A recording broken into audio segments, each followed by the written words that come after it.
Now, shortcut method for variance and standard deviation.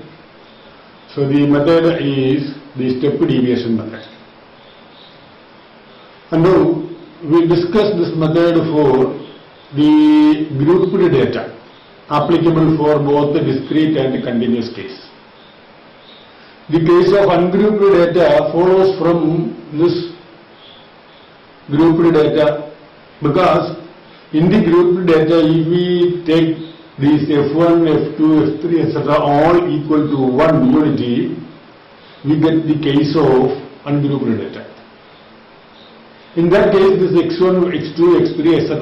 Xn are the observations and the frequency is 1. So we can immediately derive the case of ungrouped data from the grouped data by choosing all the frequencies equal to 1. So immediate from that. So we discuss this for the grouped data. And in this grouped data, the observations are X1, X2, etc. Xn. So the observations are this X1, X2, X3, etc. Xn, and the frequencies F1, F2, etc. Fn. Given this. In the discrete case, these X1, X2, etc. Xn are the discrete values given, and in the continuous case, those will be the class marks of the various classes. And now, for the shortcut method, we make the transformation. This ui is equal to xi minus a divided by h, where a is the assumed mean and h the class interval.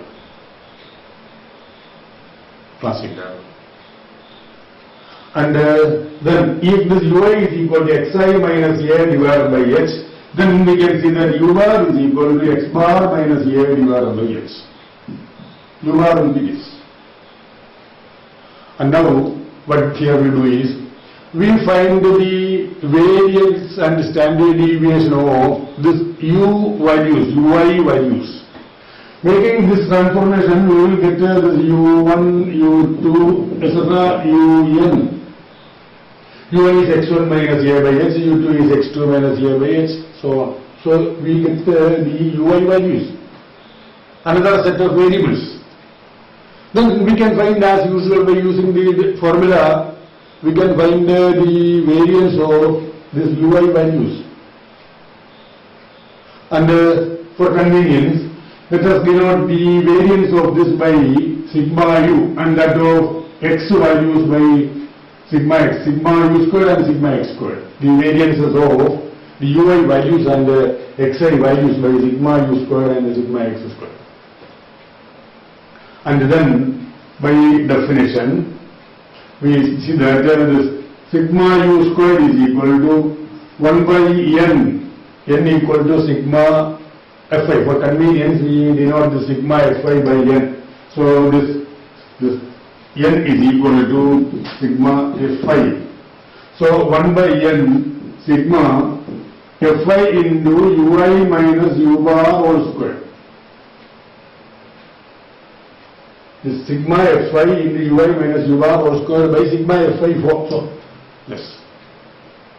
And this is again equal to 1 by n sigma fi into this ui is xi minus a by h.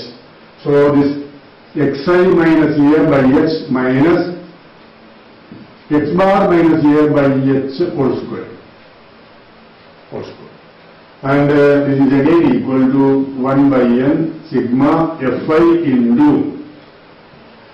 this common denominator. So h, then numerator xi minus a minus x bar plus a whole square. So this is equal to this 1 by n sigma fi into this minus a plus a cancelled. Xi minus x bar whole squared divided by h squared. Divided by this h squared. Or this is equal to this 1 by n sigma, or this is equal to, now 1 by n sigma fi in the xi minus x bar whole squared is sigma x squared. This 1 by n sigma fi into xi minus x bar whole squared is the sigma x squared. So this totally sigma x squared by h squared. So which is equal to sigma h squared by h squared. Or sigma u squared is equal to sigma x squared by h squared. From this, sigma x squared is equal to h squared into sigma u squared. From this, the standard deviation is, this gives sigma x is equal to h into sigma u. We get the relation connecting the x values and the u values, xi's and ui's. So this sigma x squared equal to h squared into sigma u squared, and the sigma x equal to h into sigma u. This means if we have sigma u squared or sigma u, we can find from that this sigma x squared and the sigma x by multiplying this with h in this stage. So this is the shortcut method. This gives how to use the transformation, this shortcut method, to find the required variance and standard deviation. That is, what we do is, from the given data, we make the transformation first, find the ui values. Using the definition, we find the variance and standard deviation of the ui values. Ui values are comparatively smaller values, and we can easily find the variance and standard deviation, and from that, using this result, we find the required variance and standard deviation of this xi values, the xi values. Okay, so that is the method. That is the method. And also, when we find the variance and standard deviation of this ui values, we can use the second formula. Here for this derivation we have used this first formula given by the definition. But we can use the second formula, which is u bar sigma u squared. Sigma u squared is equal to 1 by n sigma fi ui squared minus u bar squared. We can use that. Find u bar, find fi ui squared and use that formula. Then apply this to find the required variance and standard deviation. And again, we have used the transformation in this. This is step deviation method. In this, if we put h equal to 1, then ui is equal to xi minus a, which is the assumed mean method.